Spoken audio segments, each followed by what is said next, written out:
lá aplaudindo, gente vindo cumprimentar para tirar foto, tinha 2 gatos pingados, só que hoje assim, né, o cara pega um smartphone, E já coloca filma. perto dele e fala, parece que tem né, tinha 2 caras lá que... Assim, e não tem problema, pode protestar. Você virou. Cara, quando você vira candidato, fudeu, né? Cara, por que você fez isso, cara? Sério mesmo. Assim, porque, ó, veja, lá no começo, você falou várias vezes assim, porra, não quero, em política não vou me candidatar, não vou fazer nada disso, aí o caralho. Daí tu virou ministro, e eu entendo por que você virou ministro. Sim. Você acabou de explicar aqui, inclusive, Sim, por que você sim. virou ministro e tudo mais. Mas, cara, agora você tá querendo entrar num jogo que... você vai me desculpar, mas tem gente bem mais... Tem lobos muito mais... Tem gente muito mais filha da puta jogando.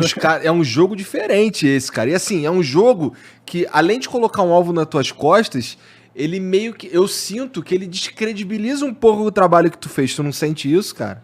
Eu acho que as pessoas têm que entender o seguinte, se a gente, se as pessoas, desculpa eu ter colocado, se as pessoas que são corretas, se as pessoas são honestas, se a gente não se interessar pela política e não for para mudar o país, então assim, vai ficar sempre como tá aí. E quem te convenceu, cara? Quem chegou com essa ideia? Eu estava trabalhando no exterior, para ser muito franco para você, e fiquei olhando o Brasil. Aí você vê assim, puxa, nos últimos 2 anos, né, você teve uma tragédia humanitária, que foi a pandemia. Mais de 620 mil vítimas brasileiras. No mundo inteiro, né, uma tragédia, mas aqui no Brasil, 620 mil vítimas. Você vai ficando triste com isso. Você vai vendo as pessoas com dificuldades econômicas, o desemprego está aí, quase 3 milhões de pessoas, sem falar quem está subempregado, com dificuldade. Esse negócio de fila do osso. Começaram a aparecer aquelas notícias de novo de gente caçando lá no sertão lagarto para comer. Então, as coisas assim, tristes. Do outro lado, né, você vê essas decisões lá de Supremo, principalmente, parte do Supremo. E eu respeito o Supremo, acho que tem bons ministros lá. Tem outros que eu tenho uma opinião mais negativa, bem negativa. Tá? Mas tem gente boa lá, o presidente atual do Supremo, o Luiz Fux, é um cara bom. Tu não pode malhar o Supremo ou tu pode ainda. Porque daqui a pouco, vamos dizer que tu se torne presidente, tu não pode mais malhar o Supremo, né? Qual foi a minha opinião? Eu nunca trago isso pro lado pessoal, entendeu? Então, o que aconteceu? Eu fiquei indignado quando tiveram essas anulações. Então, anula, quiser dizer lá que o cara foi condenado injustamente, porque ele é inocente, tá? Quiser anular a decisão, reformar a decisão, dizendo assim, o cara é inocente, né? Você errou. O que eles fazem? Porque eles sabem que não é isso. Aí, não podia ter julgado lá em Curitiba, tinha que ter julgado em Brasília. Ou inventam aquela fantasia, ele foi perseguido. Né? Ninguém foi perseguido, ninguém foi perseguido. Né? Se a gente lembrar as audiências, o que aconteceu, né? O Lula nunca teve prisão decretada. Quem decretou a prisão do Lula foi o tribunal em Porto Alegre, que eu cumpri. Porque era o certo a fazer. O tribunal decretou para ele começar a cumprir a pena. Você não tem perseguição nenhuma, entendeu? Nunca ouvi um A de mim contra o Lula naquela época. Agora é diferente. Agora é diferente, entendeu? Então eu fiquei lá fora vendo isso, né? Pandemia, gente morrendo. Economia, gente sofrendo, tá? E essa polarização, que aí não sei qual é a opinião de vocês, eu acho que essa polarização nos deixa imbecilizados. A gente não consegue dialogar e discutir as questões racionais. E quando você tem que chegar alguém e diz lá, gente, vamos se acalmar. O teu vizinho não é teu inimigo. O cara que você encontra no clube, porque ele gosta do fulano X ou do Y, não é o teu inimigo. Se você quer ter inimigo, vai pro futebol. E olhe lá, né? Não é inimigo ali, é adversário, torcida. Né? Mas mesmo assim você não cultiva o ódio. Mas o que você vê? Você vê os 2 líderes desses extremos, Lula e Bolsonaro, fomentando o ódio. Nós contra eles. É porque eles meio que precisam um do outro, né? Precisam um do outro. Eu tava lá no exterior, vendo tudo isso, e fiquei esperando. Durante 2020 e 2021, vai aparecer alguém que consiga arrebentar essa polarização, quebrar essa polarização, para a gente ouvir proposta, projeto, e ouvir fundamentalmente, que eu acho que é importante, a verdade. Vai ter alguém para falar a verdade em 2022? Pô, não apareceu, Igor. Não apareceu ninguém. Aí eu tinha um convite, para colocar o meu nome. Um convite antigo? Quando eu saí do ministério, né? Isso foi lá em 2020. Alguns meses depois que eu saí do ministério, eu fui convidado pelo Podemos, né, para, se eu quisesse, ser candidato. E aí eu falei para eles, olha, não sei se vou ser candidato, eu quero seguir minha vida, eu quero um pouco de paz, tranquilidade, quero trabalhar no setor privado, ficar longe dessa confusão. E fui lá. Mas daí eu fiquei observando aquilo, né? E aí, pô, não apareceu ninguém. Aí eu falei, pô, tem que ir, cara. Tem que ir para... e eu acredito nisso. A gente tem que quebrar essa polarização. Isso não é um trabalho para mim, não é um trabalho para o Podemos, não é um trabalho só para os partidos políticos. Tem que ser um trabalho nosso, de todo mundo. Não é o país que interessa. Sim, a gente tenta quebrar essa polarização, trazendo todos os lados para conversar. Meio que a nossa solução para essa coisa toda. Mas eu concordo muito que é um dos maiores problemas do Brasil. Mas, ao mesmo tempo, a polarização é direita e esquerda, certo? Vamos dizer assim. Sim. Eu não posso estar errado, mas te associam mais à direita do que à esquerda, vai.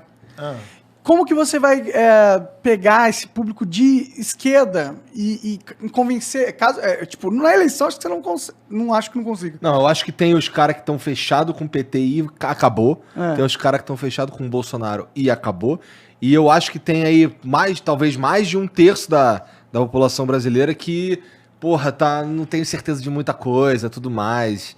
Eu acho que a gente tá vivendo esse cenário, na verdade. Como que você capta a esquerda? Tipo, como que você pega um eleitor de esquerda pra confiar na tua campanha que vai ser positivo pra ele e os seus ideais de alguma forma? Esse negócio de esquerda e direita hoje tá um pouco confuso, tá? O que eu acho assim? Você tem que pegar o melhor que tem na direita e o melhor que tem na esquerda. E você construir ali projeto e colocar para as pessoas. Eu quero fazer isso, entendeu? Então, por exemplo, uma das coisas que a gente está falando, vamos fazer uma força-tarefa nacional de erradicação da pobreza. Como é que você elimina a pobreza? Vamos ser bastante sinceros. Emprego, tem que crescer a economia, voltar a crescer, tá? E você tem que ter política pública, por exemplo, de educação de qualidade. É assim que você prepara as pessoas para o futuro. Sim, mas você resolve a pobreza a longo prazo, né? Não a exatamente isso que eu estou falando, tá? Aí, bem, existe um problema a curto prazo, que você tem que resolver. Não pode dizer para as pessoas, eu vou aliviar a sua situação daqui a 5, 6 anos. Então, qual que é a ideia? A gente cria uma força-tarefa nacional de erradicação da pobreza, que a ideia é mais ou menos criar uma agência lá em Brasília para coordenar os esforços nacionais contra a pobreza. Usar aqueles programas de transferência de renda, assim, Auxílio Brasil, Bolsa Escola, Bolsa Família, mas pegar essas políticas públicas, saúde, educação e emprego e focar naquelas pessoas que mais precisam. Tá? Porque o grande ponto é identificar quem são os mais necessitados, tá? E você identificar o que faz com que essa pessoa não consiga escapar da armadilha da pobreza. É a falta, às vezes, de um emprego, às vezes é uma falta de oportunidade de um treinamento profissional que pode fazer com que a pessoa possa obter uma chance na vida. Às vezes é um tratamento de saúde, a pessoa está incapacitada por algum motivo. E você já tem essas políticas públicas por aí. Só que às vezes elas não chegam nas pessoas que mais precisam. Então a ideia de criar esse grupo, essa força, claro, é uma expressão, né? Força-tarefa. Mas é aquela ideia de ter uma missão. Não vai ser uma força-tarefa como da Lava Jato, que é um grupo de procuradores, evidentemente. Mas a gente pegar o que você tem melhor na administração pública brasileira, na educação, na saúde, na assistência social e botar esses caras juntos. Pensando juntos como você gera soluções de curto prazo e como você faz com que essas soluções cheguem a quem mais precisa. Entendeu? Mas você tem algum exemplo de alguma ideia mais concreta, assim, que você gosta? Que você vê algum exemplo? Essa ideia é bem concreta. Não é concreta, a sua ideia é criar um grupo para enxergar na solução. Não. Na verdade, assim, é o grupo para você pegar essas políticas que já existem, tá? E você levar para aquelas pessoas que mais precisam. Porque o que acontece? É expandir o que já tem, a sua expandir ideia. Não, você fazer com que essas políticas que já existam cheguem àqueles que mais precisam. Você focar. Espécie de expansão das políticas. É mais focalização, vamos dizer, porque as políticas já existem. O que acontece, assim, muitas vezes a pobreza gera aquilo que a gente chama da invisibilidade. O cara simplesmente fora da tá fora do sociedade. sistema. Ele Sim. não consegue, ele não tem RG, Não tem nada, ele não não tem tem documento, não tem CPF, nada. Não tem ninguém energia. sabe onde ele tá. Agora, se você for lá na comunidade, né, se você for nas comunidades pobres, todo mundo sabe quem que é o cara que mais está necessitado. E às vezes você tem o governo, não consegue chegar lá, porque não tem um sistema que funciona, porque não tem alguém que está olhando. Então, exatamente qual que é a ideia? Você criar um grupo específico que tem uma missão. Ó. Tua missão é reduzir a pobreza. Aí você pega aqueles caras que mais precisam, você vai lá e vê qual que é o problema daquela família. O pai não tem emprego, mas ele pode conseguir se ele tiver um treinamento profissional específico. Então você vai pegar aquele cara e vai providenciar um treinamento profissional específico e encaminhar ele para o emprego ali. Tá? Tá sendo- Focar no que mais precisa. Uma parada entendeu? mais personalizada, de caso a caso. Em vez de uma Exatamente. política pública que trata todo mundo igual, tratar todo mundo